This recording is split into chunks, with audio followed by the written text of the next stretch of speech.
Territorios del Pasado, un podcast del Núcleo de Historia Reciente del IDAES UNSAM.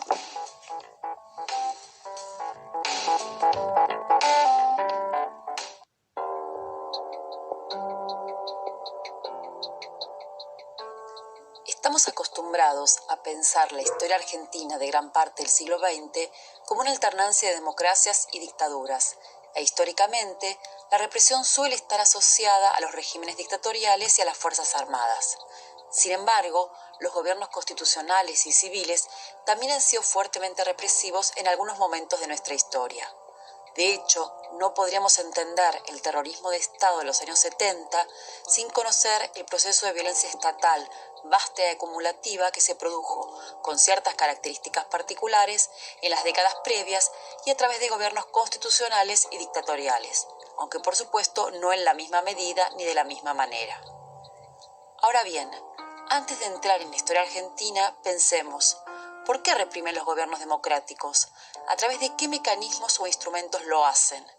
¿El uso de esa violencia puede ser entendido con el concepto de estado de excepción? A pensar este tema dedicaremos los minutos que siguen.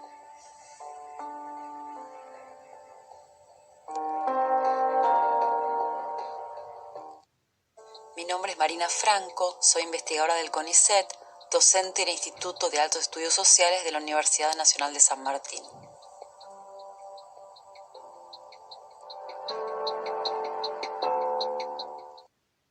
Compatriotas, culmina un día difícil.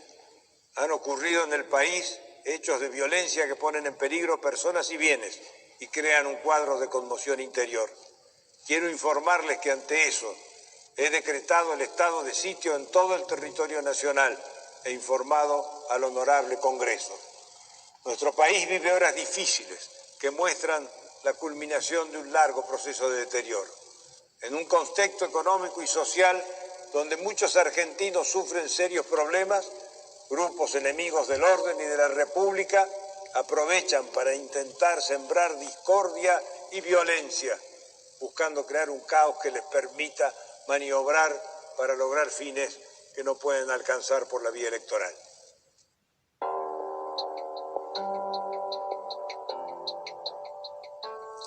El estado de excepción es una situación extrema en la cual un gobierno suspende las garantías constitucionales de los habitantes porque considera que hay una amenaza que pone en riesgo la continuidad del Estado o del orden social. Se suspenden esas garantías porque el gobierno sostiene que necesita aplicar medidas de emergencia para defender algo que está en peligro. Es decir, el estado de excepción es la situación jurídica en la cual el Estado de Derecho suspende aquello que es su razón de ser, la vigencia de las libertades y garantías constitucionales. Esto se hace a través de medidas de emergencia. La más conocida de ellas es el estado de sitio, pero también hay otras cuyos nombres y alcances varían según la constitución de cada país. Por ejemplo, toque de queda, ley marcial, estado de guerra, entre otras figuras jurídicas posibles. Estas medidas de emergencia, constitucionalmente, pueden aplicarse en caso de ataque exterior o conmoción interior cuando hay un peligro muy grande. Pero ¿quién define que ese peligro es lo suficientemente amenazador como para justificar una medida tan extrema? En la Argentina, las medidas de emergencia y especialmente el estado de sitio se han utilizado de manera abusiva para resolver conflictos internos, no externos. La gravedad de la cuestión reside en que el uso de este tipo de medidas suele dar lugar a la concentración de poderes y facultades en el gobierno, que legisla o toma decisiones sin consultar al Congreso, es decir, se pierde la división de poderes. También se otorgan mayores libertades represivas a las fuerzas de seguridad, lo cual muchas veces lleva a la violación de los derechos humanos más elementales. Y también estas medidas fomentan la injerencia de las Fuerzas Armadas en cuestiones políticas y en seguridad interior, porque suelen ser convocadas para intervenir. En general, hablamos de estado de excepción cuando las medidas, como el estado de sitio, continúan y se prolongan en el tiempo y son acompañadas de otras decisiones autoritarias como la sanción de leyes de seguridad, endurecimiento de penas, prohibiciones de libertad de prensa, uso de la justicia militar, consejos de guerra, entre otras posibilidades. Dos cuestiones son claves para entender la gravedad del estado de excepción. La primera es que cuando se abre la puerta a esa suspensión de las garantías, se liberan fuerzas autoritarias y represivas difíciles de controlar y cuyas derivas no pueden preverse. Entre otras cosas, se limita la posibilidad de que el poder legislativo o judicial controle las medidas que se aplican y se corre el riesgo de que las fuerzas de seguridad escapen al control civil imprescindible en democracia. De la misma manera, si no hay legalidad vigente, resulta difícil juzgar los hechos cometidos bajo la situación de excepción. La segunda cuestión importante es que cuando se toman medidas de emergencia o se configuran verdaderas situaciones de excepción jurídica, quien determina que el Estado, la nación o el orden están en peligro es la propia autoridad, el propio gobierno. Por lo tanto, la decisión que se presenta como una necesidad imperiosa es solo el punto de vista político de la autoridad que se siente amenazada. Esto es importante porque históricamente los estados de sitio, las medidas de emergencia, las leyes de seguridad o las leyes antiterroristas se imponen como mecanismos de disciplinamiento social y político frente a opositores que el gobierno quiere controlar y no quiere o no puede integrar al juego político. De esta manera, el gobierno suele transformar a los opositores en enemigos internos que se presentan como muy peligrosos, amenazantes y aterradores en sus poderes y capacidades de destrucción y desorden. En situaciones de alto conflicto social y político, algunos gobiernos han transformado a los grupos que no logran controlar ni disciplinar en enemigos difusos que están en todos lados, que siembran el caos, amenazan la república, la patria, nuestra esencia y nuestra identidad nacional. Este tipo de discursos justifican frente a la sociedad la eliminación o la represión violenta de esos supuestos enemigos amenazantes. Y como dijimos, estos supuestos enemigos son solo opositores o grupos sociales en situación de protesta, pero son demonizados y criminalizados por la autoridad, como en el discurso del presidente de la Rúa en diciembre del 2001 en el audio que escuchamos al comienzo. Así, en otras épocas, subversión, terrorismo, enemigo marxista, apátrida, malos argentinos han sido las etiquetas usadas en nuestra historia para denominar a obreros y sindicalistas, estudiantes, militantes políticos y sociales, pueblos originarios, intelectuales, organizaciones de derechos humanos y mujeres, especialmente si provenían del peronismo o de la izquierda política o sindical.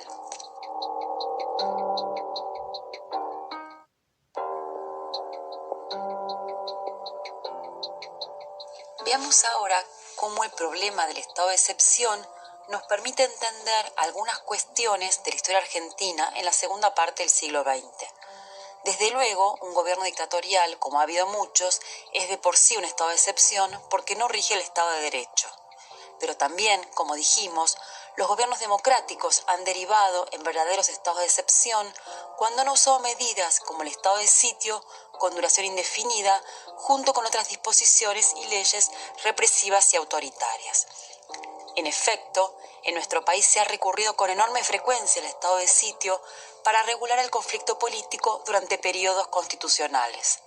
Ello ha redundado en una concentración de facultades en el Poder Ejecutivo y muchas veces ha permitido la militarización del orden interno, es decir, el uso de las Fuerzas Armadas para controlar conflictos por la vía represiva.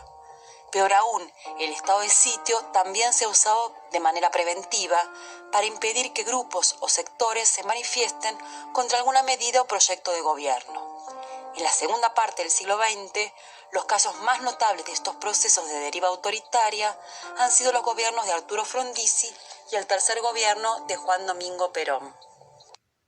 En el caso de Frondizi, quien gobernó entre 1958 y 1962, el estado de sitio se impuso en 1958 ante una huelga de trabajadores petroleros y se prolongó por varios años hasta que el gobierno fue derrocado. A eso se sumaron otras medidas que suprimieron libertades y garantías, como la militarización de los lugares de trabajo y la persecución política en un momento de enormes huelgas opositoras a los proyectos del gobierno. Las discrepancias políticas y sociales de distintos sectores no logran oscurecer la firme decisión del país de asegurar los beneficios de la libertad y cerrarle el paso a una restauración incompatible con los más altos intereses de la nación, cualquiera sea el esfuerzo. He dicho que mi voluntad de servir a la comunidad, sirviendo a los fines esenciales de la nación, no concibe un pueblo dividido en réprobos y elegidos. Esto pertenece a un pasado que fue democráticamente superado en un comicio cuya pureza garantizaron las Fuerzas Armadas de la Nación, custodios entonces y ahora de los derechos ciudadanos de los argentinos y de la inviolable dignidad de las instituciones republicanas.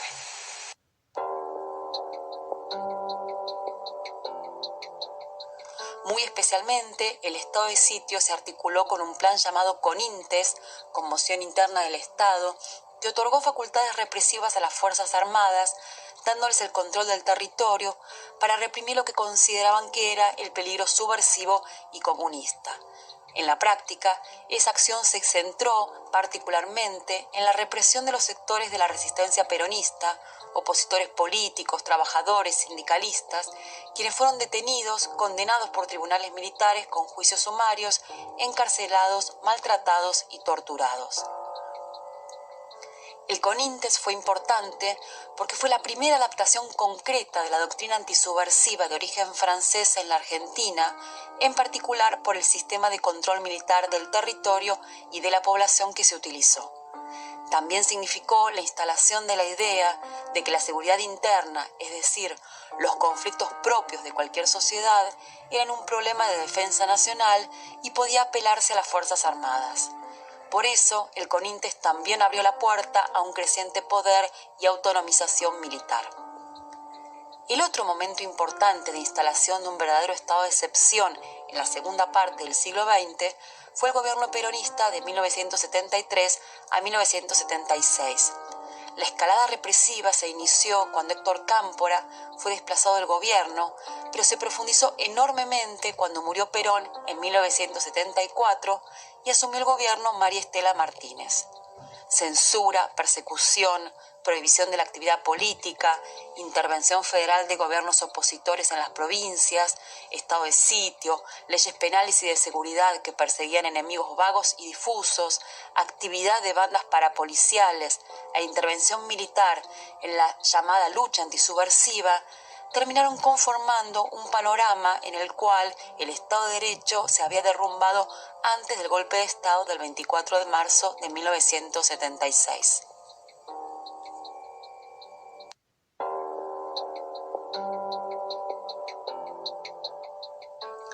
¿Qué nos ayuda a pensar entonces la idea de estado de excepción y su uso en nuestra historia reciente? El dato fundamental es que los estados de excepción no fueron episodios sueltos, sino que tienen que pensarse junto con lo que sucedió en los períodos dictatoriales. Así, por lo menos desde 1955 en adelante, se fue construyendo, consolidando y acumulando legislación, normas, prácticas y saberes autoritarios y represivos con ciertas características particulares. Esto es importante porque sin conocer esa historia previa no podemos entender el terrorismo de Estado de los años 70.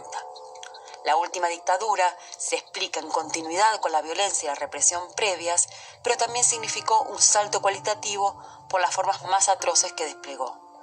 Así, el estado de excepción es un concepto que nos ayuda a pensar cómo se encadenó el proceso represivo en la Argentina de la segunda parte del siglo XX y cómo pueden producirse procesos autoritarios en gobiernos constitucionales.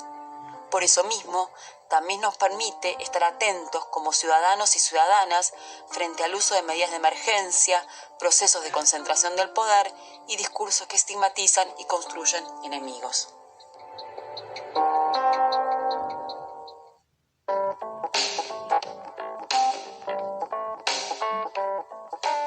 fue Territorios del Pasado.